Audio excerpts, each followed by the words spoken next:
Another chapter unfolding in the attempted firing of FTC Commissioner Rebecca Slaughter. Lower courts ordered her reinstatement earlier this week, but last night, President Trump asked the Supreme Court to pause that as he appeals the case, effectively asking for permission to fire her.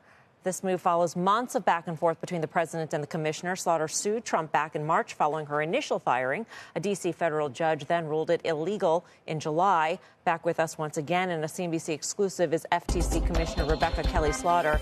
Rebecca, great to have you with us.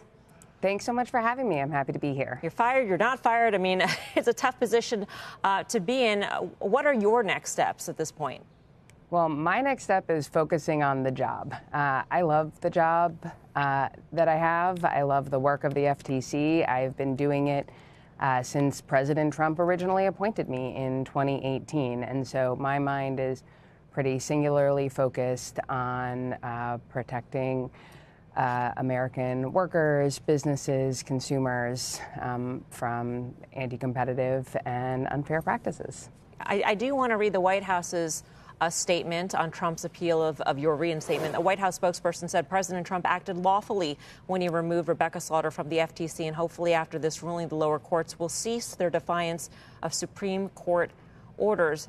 You've always seen this as a fight that's much larger than your job specifically. Already, Lisa Cook's team, Lisa Cook, the Fed governor, her legal team has filed an additional brief citing your reinstatement as precedent. How important do you think this is in terms of just the protection of the independence of regulatory bodies? Yeah, I think the fundamental principles here are the thing that are really important. You know, I love my job, but it's actually not about my job or my work. It is really about the Constitution, the rule of law, and the fundamental institutions that protect market stability. I know a lot of market participants are sort of riding high on AI right now and not paying a ton of attention to the chaos.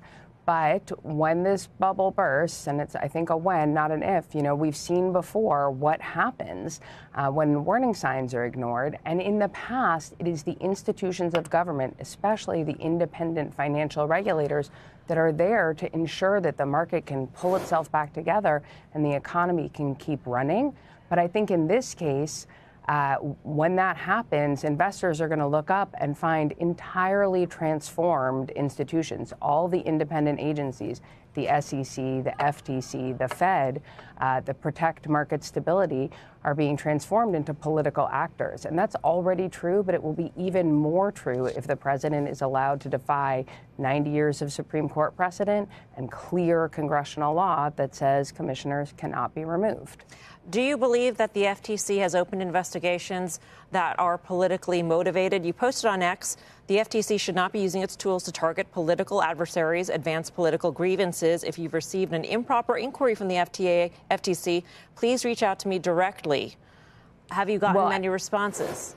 Well, I just posted that earlier today and have not checked yet. But I do think it's something I'm really concerned about.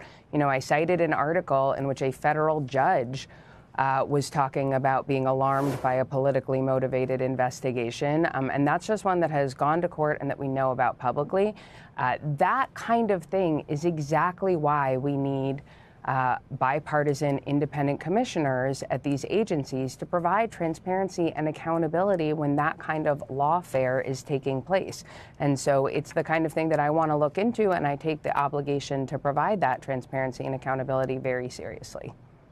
Does that suggest, Rebecca, that you feel as if parts of your agency are already kind of operating, you know, beyond your purview and control at this point? Oh, well, that's certainly true. Listen, the minority commissioners are not in charge. They don't run the agency themselves, but they do have an important responsibility in agency oversight and management. And I do think that the agency, even in the couple days that I've been back, looks entirely transformed from the one that I served on for 7 years. I've had a couple of all-staff meetings. I'm working hard to sort of take the temperature and figure out what is going on and do a ton of reading. But it is stuff that I'm very worried about.